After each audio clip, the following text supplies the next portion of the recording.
Asymmetrical Haircuts, Justice Update, with Janet Anderson and Stephanie van den Berg. Hi, Steph. Hi, Janet. Hey, it was really good to see you at the ICC this week. We were together in the journalist space, tuned in to the Ongwen appeal. Yes, it's a really interesting case. It's about Dominique Ongwen, who as a 9-year-old in Uganda was abducted by the Lord's Resistance Army, a militia led by fugitive warlord Joseph Kony.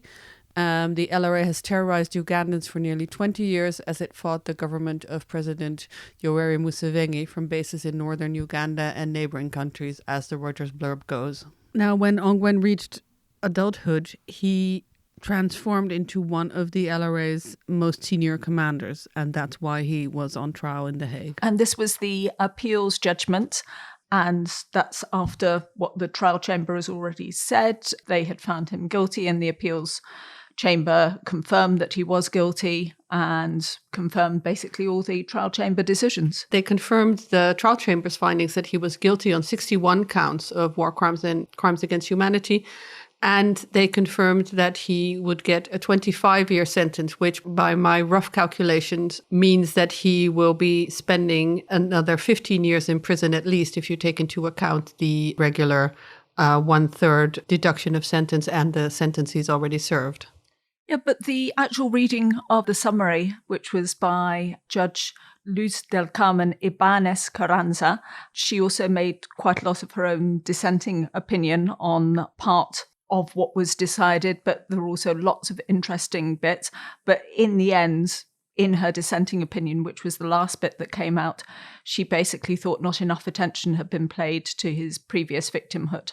In this case, it is of crucial importance to consider the impact that Mr. Ongwen's abduction, conscription, violent indoctrination, being forced to carry out and participate in criminal acts when he was still a defenseless child of about 9 years old, and his upbringing in the coercive environment of the LRA had on his personality, the development of his brain and moral values and future opportunities. A determination of appropriate sentence requires thus a holistic analysis that takes into consideration both the blameworthiness of the convicted person and his or her individual circumstances. Mr. Ongwen's condition as a victim did not cease when he turned 18 years old. And the same judge, Ibanez Carranza, said she would have wanted the sentence to be looked at again and possibly reduced because she felt that there was not enough weight given to the mitigating circumstances of his victimhood. And some other of the interesting stuff in the judgment that she read out was about forced marriage. This is the first time that's been dealt with at an international court, and she said basically it definitely was a crime against humanity that the court could address. The appeal chamber also concurs with the trial chamber's finding that the central element of forced marriage is the imposition of conjugal union and the resulting spousal status of the victim. What's interesting there on the bit about forced marriage is that the appeals chamber also confirmed the trial chamber's finding that Ongwen was central in having this system of abduction of women and girls that kind of fed into the forced marriage. The appeals chamber finds that the trial chamber was reasonable in finding that Mr. Ongwen was among the persons who helped define and through their actions over a protracted period sustain the system of abduction and victimization of civilian women and girls in the LRA, and that his role within the CENIA was crucial and indispensable. Okay, now we've kind of summarised a couple of points, very journalistically, I'm sure, not entirely legalistically. Joining us is a panoply of commentators, great ICC watchers, many of whom were amici, which is another word for friends of the court, people who wrote advice to the appeals chamber on how to deal with, for example, the wide range of sexual and gender-based crimes that Ongwen was accused of, and, things like how to assess his mental health. We have just a few questions. And the first question that we put to all of you is, what would you like to pick out of what we saw in the summary, and what did you find interesting? So over to you. Hello, I'm Valerie Oosterveld. I am a professor of international law at the University of Western Ontario Faculty of Law in Canada.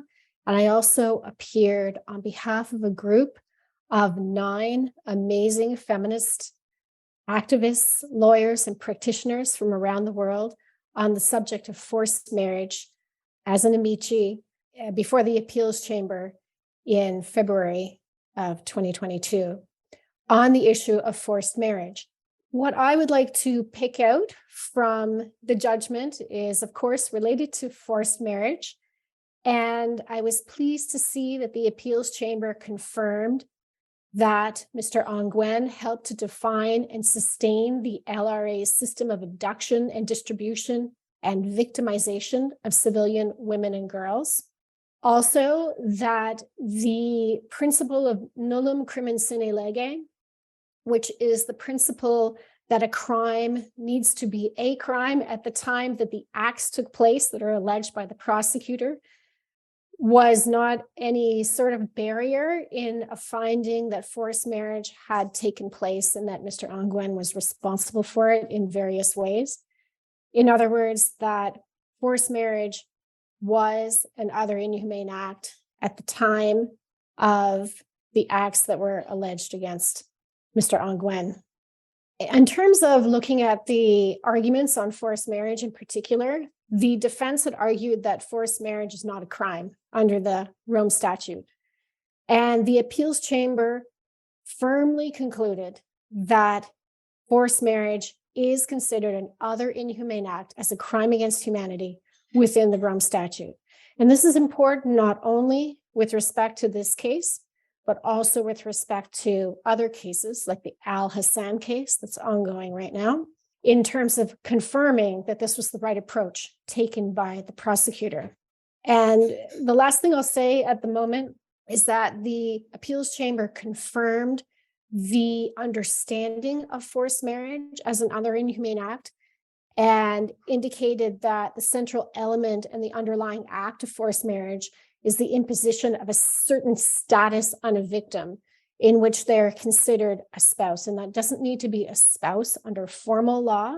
It is more of a label that is attached to that particular person and then creates a form of victimization where they are not permitted to have any relational autonomy. They're not allowed to choose with whom they will have intimate relations, with whom they're associated in partnership or in marriage.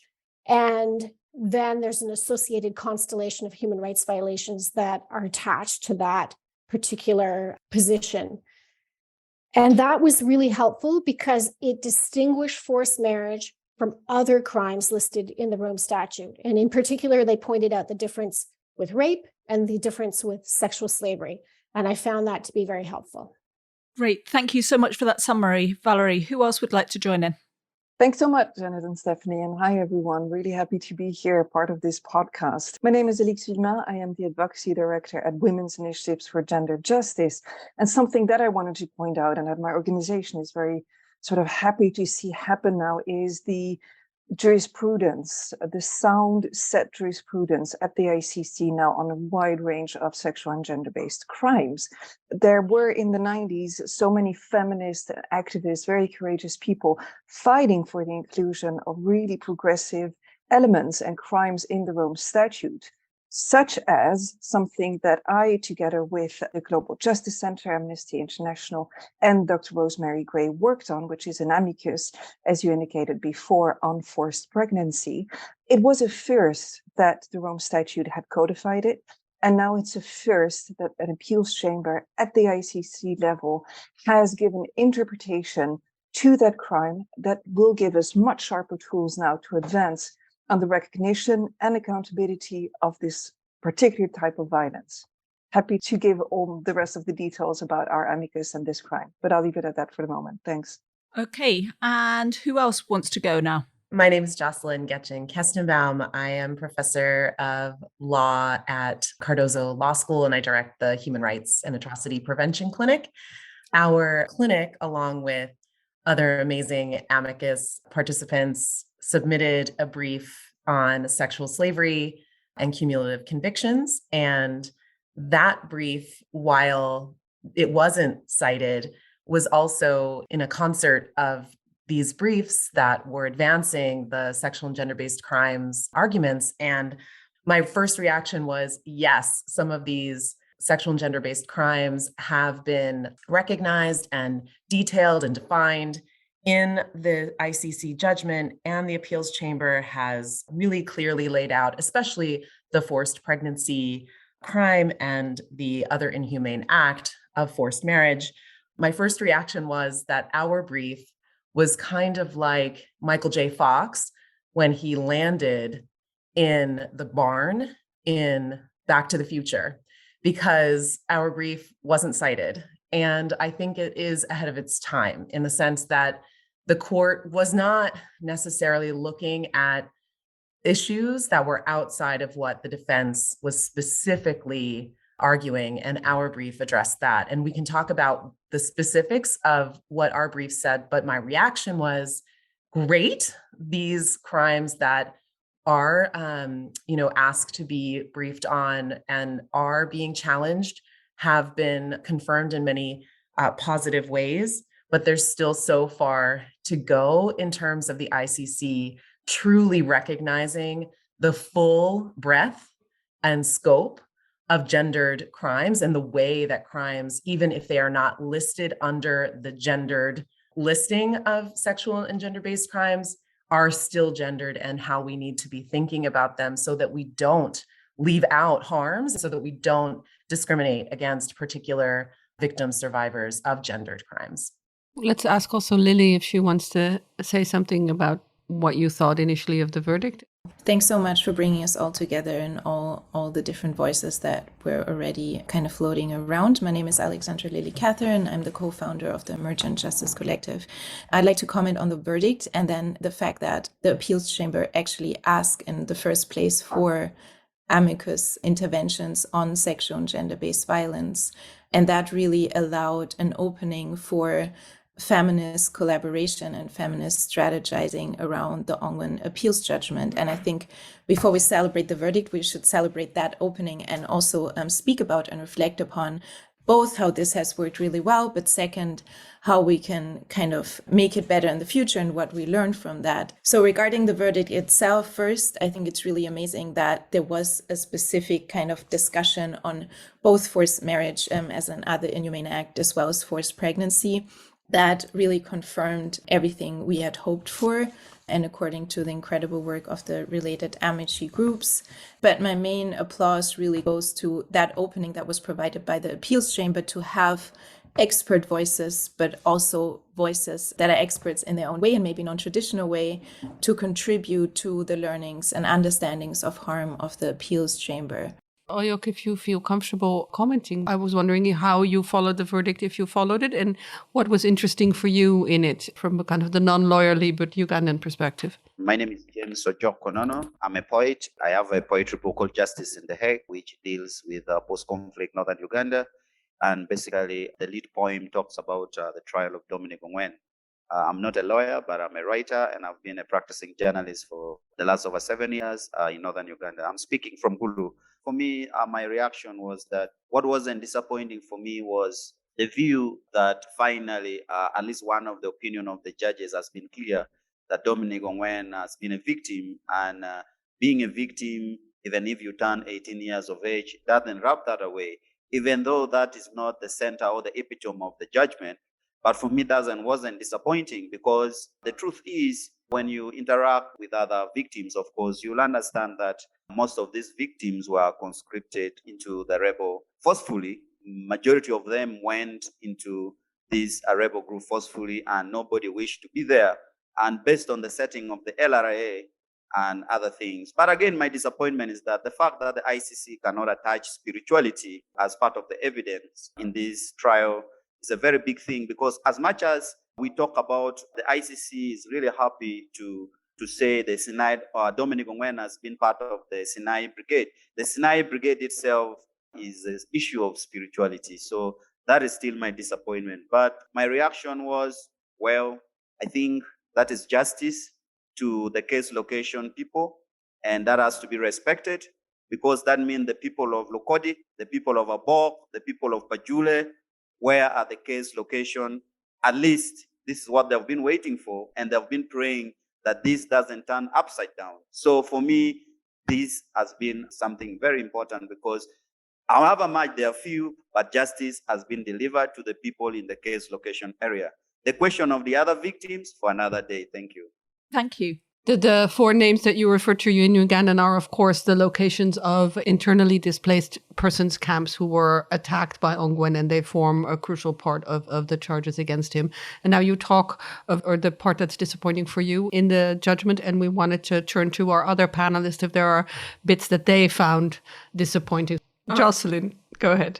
Okay, so I am a little disappointed because the bottom line is that the court did not address this issue that's pretty complicated in legal terms, but I'll try to just simplify it by saying that in the decision, when the charges of enslavement and sexual slavery were levied against Ongwen, and those charges were prosecuted and convicted, so both found to have occurred, that led to this need to decide and determine under the law which one of these crimes would stand for the purposes of conviction, because you can't have what they call cumulative convictions when the two crimes don't each have different elements separate from one another.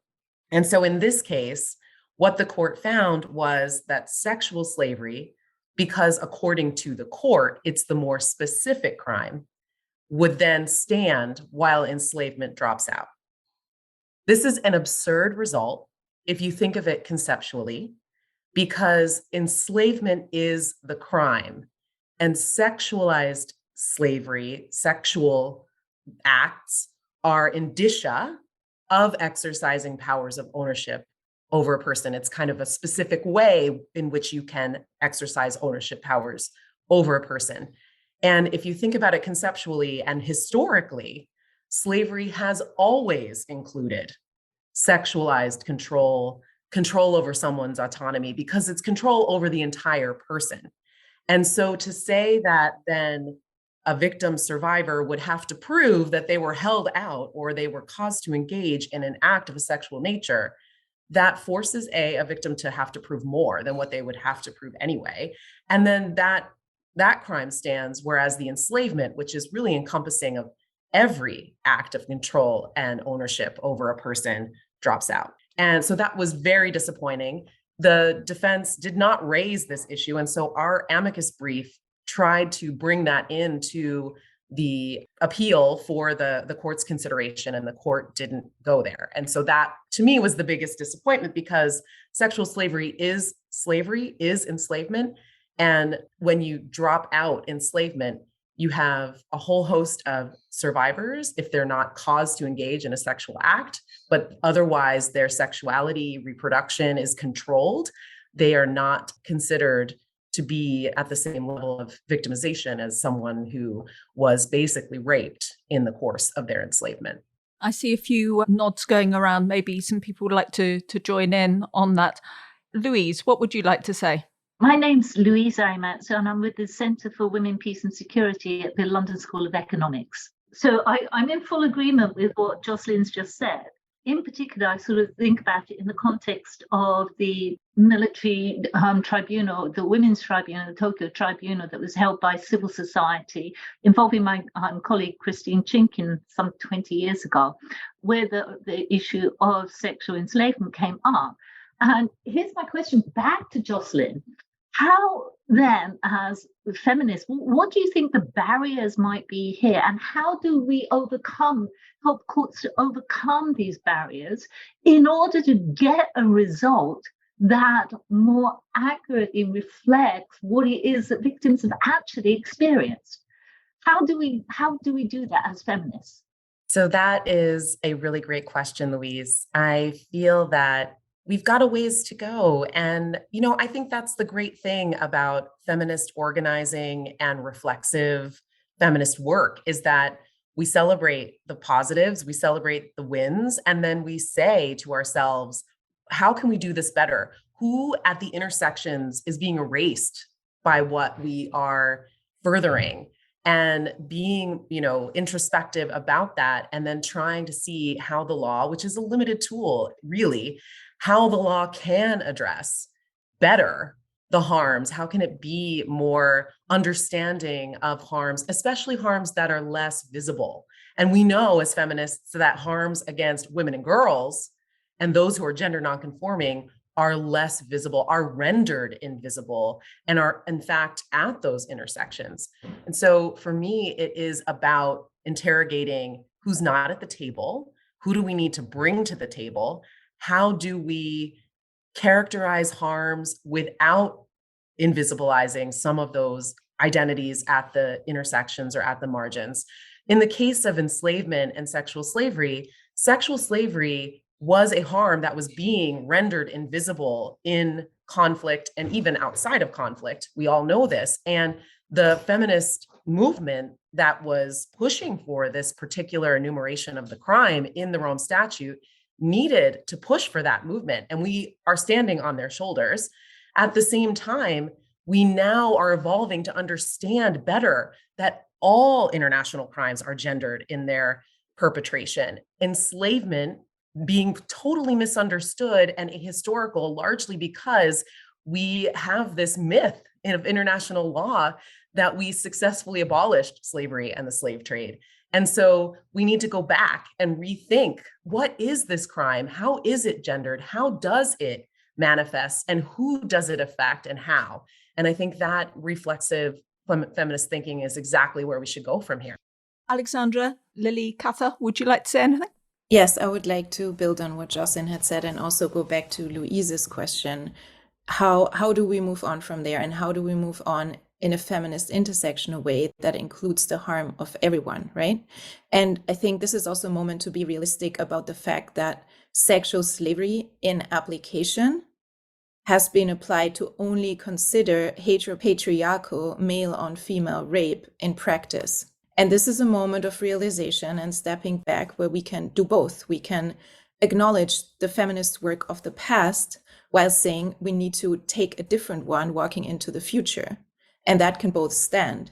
And also in 50 years from now, feminists that come after us, lawyers that come after us, advocates that come after us, they will build on what we are working now in terms of making sure everyone has access to justice in a way that there's no exclusion happening and that there's no adverse distinction happening as per Article 21.3, and that we are also not interpreting and applying the law by violating human rights in its understanding and its application. And I think also building on kind of more conceptually what has happened. And I think for me, the biggest thing from the court in a negative way was that I really saw the appeals chamber applying and interpreting the law without really paying nuanced attention to systems of political and social domination at play in the context in which these crimes occurred, right?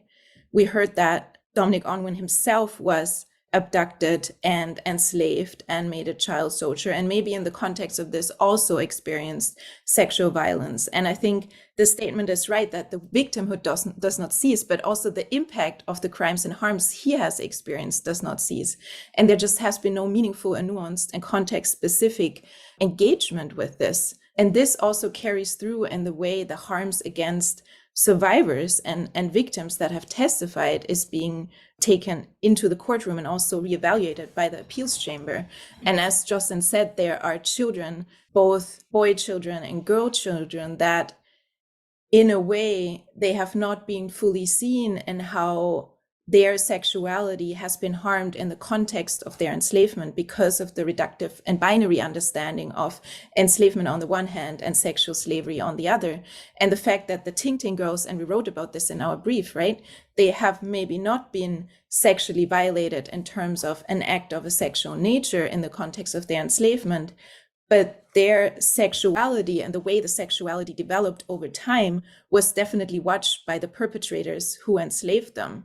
So in a way, their sexuality was part of their enslavement, although there may not have been an act of a sexual nature. So here we really need to have a nuanced understanding of not only gender, but age and the continuum, and how gender and age relates in relation to the harm people experience, including people under 18.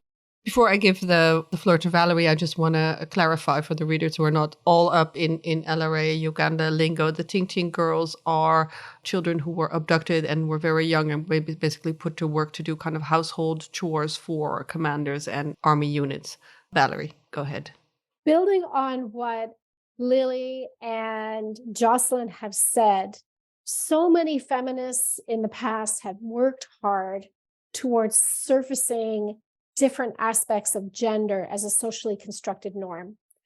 And many court cases in the past have just not understood the nuance involved in gender. But this particular judgment shows some really good openings in terms of understanding more deeply and in a more nuanced manner gendered aspects of certain crimes. So, for example, in the forced marriage crime, the court said that the duties and expectations of those who were called so-called wives may not only have a sexual component, but indeed is related to the entire social and domestic dimensions of a marital relationship.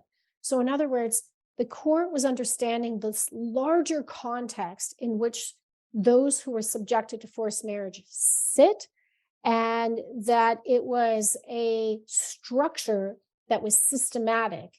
It wasn't simply a collection of sexual crimes, for example.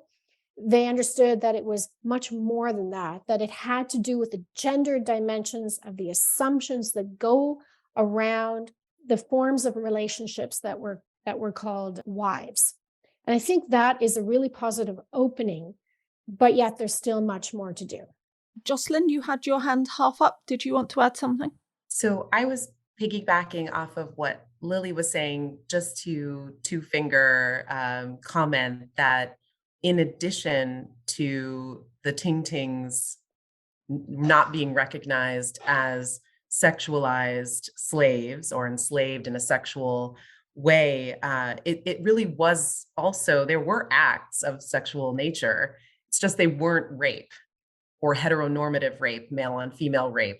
And those acts included menstrual checks and, grooming basically for the time that they would become wives and then mature in a sexual way for marriage, so-called marriage to commanders. So even acts of a sexual nature aren't seen when they're not in that recognizable rape or rape-like pattern.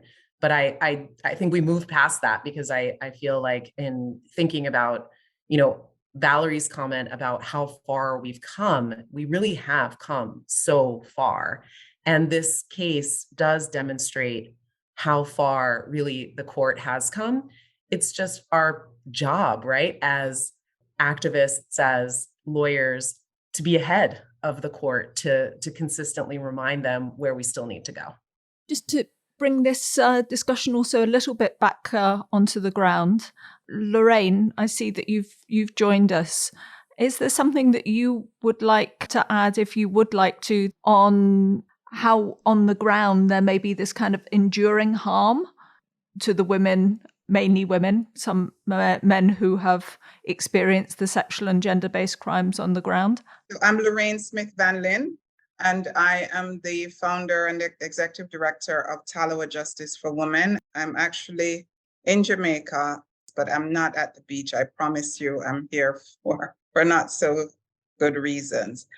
So I just want to firstly acknowledge Ugandan colleagues who are not on the call. I don't want to speak for Ugandan colleagues in terms of how they respond to the decision. I tried, and I'd like to say that publicly, I reached out to Pamela Angwesh, who is the executive director of the women's organization in Gulu, and she would have loved to join, but she is traveling from Gulu to Kampala right now. So the only thing I can say at this stage in terms of the impact of the decision and in terms of the impact in particular on what I would call the impact on victims of sexual and gender-based violence and those who are born from the sexualized violence, so the children born of war in particular, the men who have suffered harm. I really think it's a landmark decision. I am still processing it. I'm still looking through it. But I can say that it does have and hopefully will have a broader impact in terms of how the victims, not just in the Ongwen case, but victims in general of the atrocities that were committed in northern Uganda are viewed and are seen. And I think now we have the ammunition, I would call it that, from the chamber to begin to be quite specific in terms of the asks in relation to the government of Uganda concerning reparations. So you'd forgive me if I move literally, and I'm sure you will later on in this discussion, to the issue of reparations. Because while I think from a normative standpoint, this decision has made significant inroads, I do think that beyond some of the really important normative aspects of the decision and what it means, certainly in terms of how sexual and gender-based crimes are defined, I definitely think that what it now does is set the bar really high for what we can expect in relation to reparations for the victims, for the range of victims that are included in the decision. And that's where my head has already gone. I kid you not, I'm really at the reparations phase. But that is not to say that we shouldn't pause to look at what the decision actually is saying concerning the victims of sexual and gender-based violence in particular. And in particular, the reason why I think that's important, I was looking back at the transitional justice policy and how it already reflects some of the categories of victims that will need to be addressed as part of any kind of reparative justice framework in Uganda. And for me, the Ongwen decision has made it even more clear how broad we should look at the systems and the structures that need to be addressed when we're looking at any kind of reparative justice for the victims. Before we move on to a more wrap-up question, we have James here, who is on the ground in Uganda. And when the judge gave the verdict, she very specifically spoke about the stigma attached to victims of forced marriage and the women and girls who were taken in by the LRA and became bushwives. Maybe you can say something about that stigma in society. How are these women treated, or these victims treated? The women who were wives in the LRA captivity, first of all, remarrying for them has been a big issue. They cannot remarry. Most of them cannot remarry because the stigma attached to them. And then apart from that, I think the gender issue is even cross-cutting at the time of defection, because well aware that the government of Uganda, through the UPDF, conscripted most of their husbands back to the UPDF. But these women, who some of them were even more skilled than the men who were recruited back into the UPDF, were left out. So they had no funding for themselves. And unfortunately, some of the men who came back home refused these women for those who even came back home. So I can tell you that these women had a lot to handle, and they were really stigmatized, and most of them could not remarry. And life has just been a hassle for them, because you find that, especially when you come with a child, then you say, this one has been in the bush, was someone's husband. But also apart from that, there is a way people look at them that, if you marry a woman who has come back from the bush, probably she wakes up at night and kills you. So you see all these stereotypes brought into their head that made life really very complicated for them. So really, these women had a lot to deal with. And unfortunately, according to this ruling, that means we will only be looking at probably these women from the perspective of the case area, which I mentioned, that is Lokodi, Abog, Pajule, and And what about these other women who are not involved in this case locations? Because they're everywhere. So those are some of the dynamics, if you're putting the gender lens in it, of this ruling, because I love what Smith said, because that is the reality. So what next? Remember, to be honest with you people, I am from Gulu and Lalweng, for example. That's where my mother comes from. I would have been in the LRA if my mom didn't run with me to Gulu town. So to be specific to you is like, when we are viewing this thing, one of the core reasons why the people of northern Uganda, the war victims, accepted to be witness, step aside the justice issue, was reparation. Reparation was a key issue where many people volunteered to give information to the ICC investigations team. And that is a big issue. And I love that Smith brought it out, because all years, as I talk to you right now, I'm from Gulu. And one of the best radio station here is Mega FM, which also helped in a lot of defection. The years are tuned. What next with reparation? That is the whole issue as we talk right now. So that's it. Unfortunately, these women you are talking about, some of them are not in this case location areas. And I think that will be the same thing the executive director of Gweji would have told you, because some of them are really going to be isolated. Yeah. Thank you very much. Just another clarification. The UPDF, of course, are the Ugandan government forces. I'm just repeating those stuff for all of our listeners who have not read the Ongwen indictment with the same detail that I am forced to for my work. Should we see if we can manage to do a round now for wrapping up for what the bigger implications are of this appeals judgment? I think that quite a few of you have already touched on some issues, that you can see how this has implications for other cases, that a lot more expectations set up on whatever levels. Alex? Thanks so much. And let me echo the words by Lorraine and by James to say that at the end of the day, it's all about the impact on the survivors, the victims, and their communities. So it's a very good thing to be very cognizant of that and remind ourselves. If I may, because again, it was the amicus that we submitted on forced pregnancy, the bigger implications are quite big, I must say, because the reproductive autonomy, the reproductive rights of a woman have now been outside of the human rights realm recognized by one of the top International Criminal Court's appeals chambers. And now the crime of forced pregnancy is really codified and confirmed as protecting a woman's reproductive rights, protecting the right to autonomously determine the way in which she carries out her pregnancy. That's a big game changer in this field. Thank you. Jocelyn?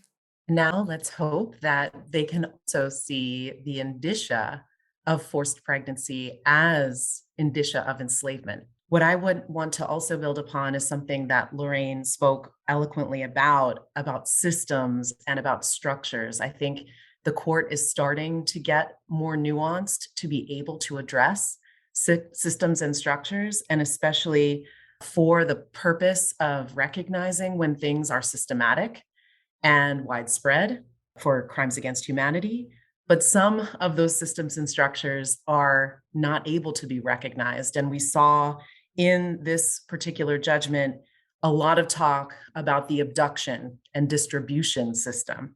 And that system is a system of slave trading. And the court cannot address that by the virtue of the statute, not including the crime that is an international crime of the slave trade, and talk about how that affects reparations. And that includes reparations talk about still how we cannot face past slave trading systems and repairing for those past slave trading systems that have built empires. And it continues to today. So I'm really happy that Lorraine is bringing up the idea of reparations, how we need to be thinking even from the start with how do we best formulate our calls to the court for justice, for accountability. And in the end, it really does need to materially benefit the victims and the survivors. If not, then what are we engaging in these issues of accountability and justice for, if not for the victims? Lorraine, would you like to pick up some of the specifics on reparation that you wanted to go into? Thanks. I do want to pick up on some of what James alluded to about the gaps that we've seen in previous, not just this case, but I think in previous reparations decisions, we understand the limitations of the court in terms of the scope of reparations, the fact that it is limited to those who are seen as victims, direct victims or indirect victims of the crimes for which the accused has been convicted. But we do understand that in the Ugandan context, we have a situation where the Trust Fund for Victims has had the longest running probably assistance program apart from the DRC. So there has been some work already ongoing on the ground. We have a transitional justice policy framework in which reparations is central. And I do believe that we now need to start looking at the issue of complementary reparations. And this was alluded to by Redress and I think the Global Survivors Fund and other Ugandan organizations in their amicus submission to the court, to the trial chamber on reparations, that the Ugandan government does have a responsibility to complement any reparations that will be ordered by the court. And it is not to be left to the ICC alone. And I think this is something that has to be pushed because this is something from the Juba peace talk. This is something that has been an integral part of discussions around peace and accountability in the Ugandan context. So now that we have a decision, the Ugandan government, I would say, has the responsibility to complement any reparations that may be awarded by the ICC. In terms of the scope and the nature of reparations, I just quickly want to stress the fact that the court now has an opportunity to ensure, I hesitate to say in keeping with some of the very progressive trends that we saw, at least in the initial Ntaganda reparations decision, taking into account the intersectional nature of reparations, taking into account, for example, victims who have multiple harms, who have suffered multiple harms, the children born of war, male victims of sexual violence, the people with disabilities. There are several intersectional types of harms, which you will need to therefore have a very nuanced, very specific reparations framework that addresses those multiple layers of harm. I think the only other thing that I'd like to say to this is something that has been stressed by everyone who has made any submissions to the chamber: the need for a victim-centered approach to a reparations framework. Victims need to be part of the design of any reparations, and their views concerning reparations need to be central to the design of the reparations. And the reparations at the end of the day need to be prompt. Victims in Uganda, when we're talking about children born of war, I'd like to disabuse persons of any notion that we're talking about babies. The children born of war are now, many of them are now close to 30 years old. And so we have to now look at what are we talking about in terms of reparations that will be meaningful. I'll leave it at that, and I really thank you for this opportunity. Anybody else like to join in with a final word? Alexandra? I'd like to comment on something Lorraine, but also James has mentioned. I think the framework of international criminal justice and its fullest ecosystem, right, gives us a very narrow lens to understand the symptoms. And these are the legal elements of the crimes we are trying to prove. But I think something that James has said is we need to look at the wounds, and we need to look at the systems behind what causes the symptoms that we are seeing, right? And what James spoke about is really that these systems of oppression and dominance of women and children and men and other persons affected by violence, they're still impacted by the same systems that have caused the crimes that the appeals chamber now has adjudicated. And that, I think, needs to be taken, and to connect to Lorraine's point, very seriously in the context of reparations. And I think it's a learning curve for all of us to understand reparations as measures beyond outcomes of judgments by criminal courts. And we need to repair the wounds in form of reparations in the most holistic way. And the people who can only tell us about it are those in their multiple forms that experience intersecting violence in this way. Before I give the floor to Valerie, I see also James has his hand up. Yeah, thank you very much. I want to recall what Smith has said. Yeah, unfortunately, the victims are not being brought in because for how long has the transitional justice framework been in the corridor of Parliament of Uganda? Yesterday, we had Okot Pabitek Memorials Symposium, and the Minister of Justice and Constitutional Affairs, who happens to be the current president of the Democratic Party, Norbert Mao, was here. I had an interface with him. I asked him about the TJ framework you're talking about. He said, yeah, it is there and it's something we are working on. But as far as I know, some few people are being called here and there, and they are making a recommendation and moving on the TJ framework that you're talking about. Unfortunately, it's not involving the people. And I was asking him, some of us are interested party because we need other mechanism to support the reparation, but is it really what government is interested in? I don't think government of Uganda is really interested in bringing out the Transitional Justice maybe Act or something so that it brings the Transitional Justice Commission.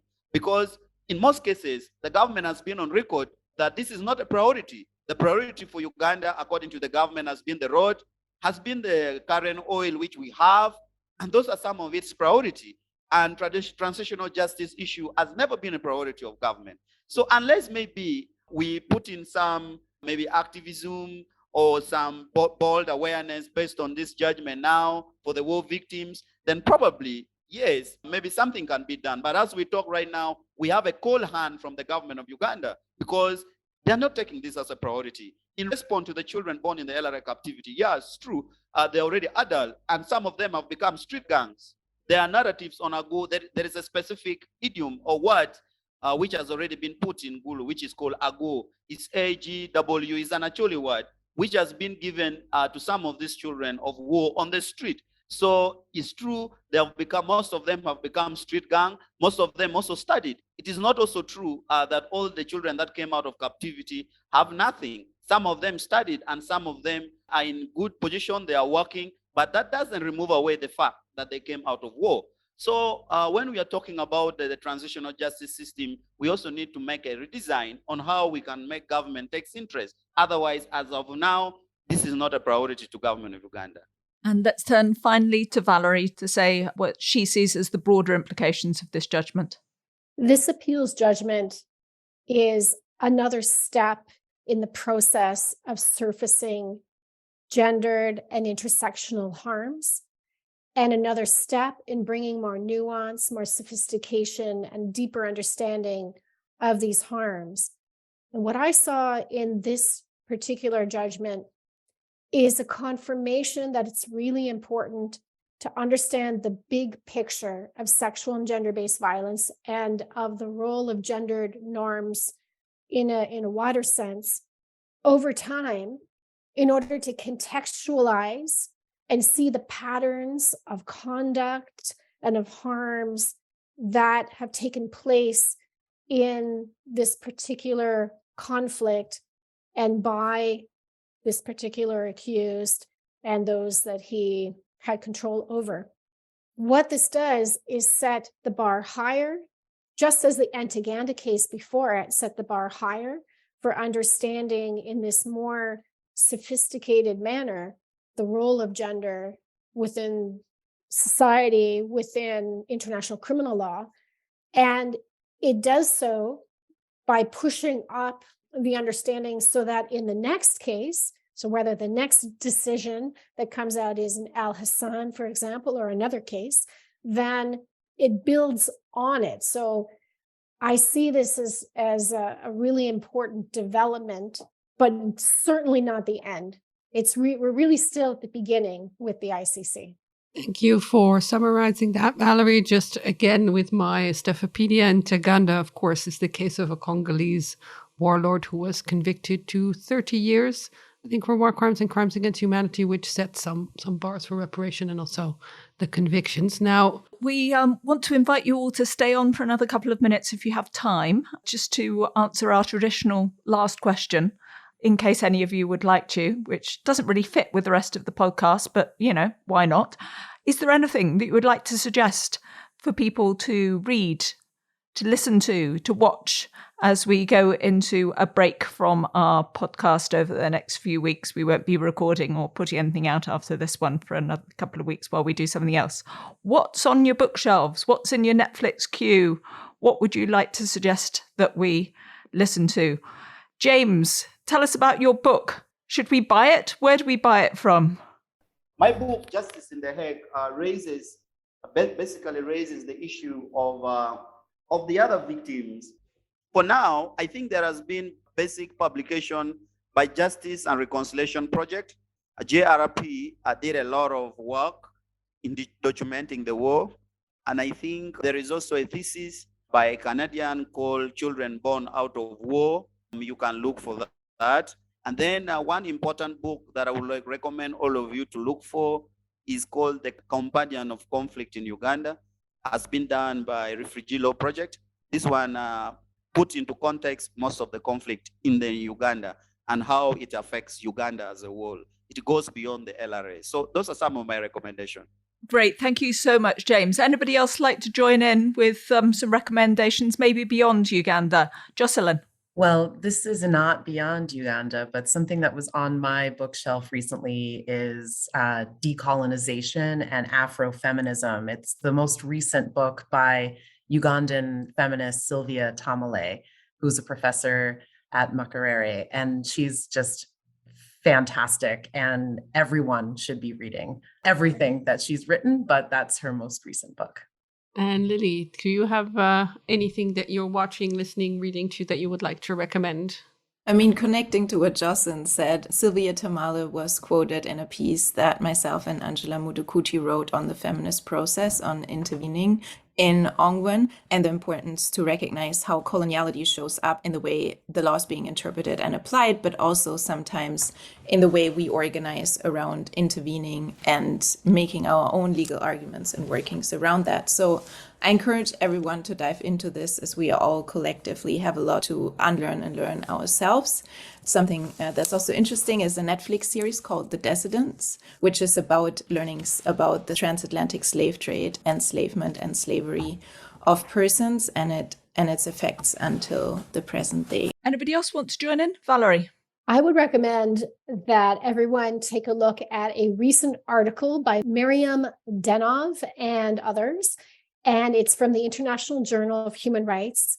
It's on a different mass atrocity, and it relates to forced marriage, and it's titled, "We Vowed by Force, Not by Our Heart, Men's and Women's Perspectives on Forced Marriage During the Cambodian Genocide." Oh, very interesting. Louise, do you have any recommendation as our last... In Dutch, you can say the gate closer, the hekkensluiter, but I guess I'm trying to rack my brain for the English equivalent, but too many languages. Louise.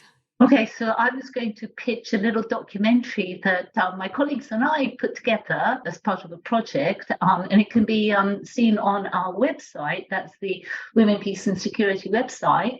And it's called The Legacy of the Tokyo Women's Tribunal. And it brings together all sorts of different issues that weren't touched on today, but in respect of the lack of accountability following World War II. But the star key players in this are, for example, Patty Sellers, who I think you're all familiar with, and a couple of the judges. Also, as I said earlier, my colleague Christine Chinkin. But it's a 10-minute documentary. It's won several prizes, and so I do recommend that you just have a look at the website. So it's called The Legacy of the Tokyo Women's Tribunal. There you go. Great. Thank you so much. A really good broad range of recommendations there that we will add onto our webpage. Thank you all for making time at very short notice to join in this open house Zoom with a range of voices from both on the ground and from amongst the Amici academics who joined in the giving advice to the appeals chamber. And thank you very much, and look forward to spending 2023 with you. Thanks so much, everyone. Bye. Happy holidays. Thank you all. Thank you very much. Bye. This was Asymmetrical Haircuts, your international justice podcast created and presented by Janet Anderson and Stephanie van den Berg. This episode was recorded at the Hague Humanity Hub, home to a community of innovators in the field of peace, justice, development, and humanitarian action. Music is by audionautics.com, and you can find show notes and everything about the podcast on asymmetricalhaircuts.com. This show is available on every major podcast service, so please subscribe, give us a rating, and spread the word.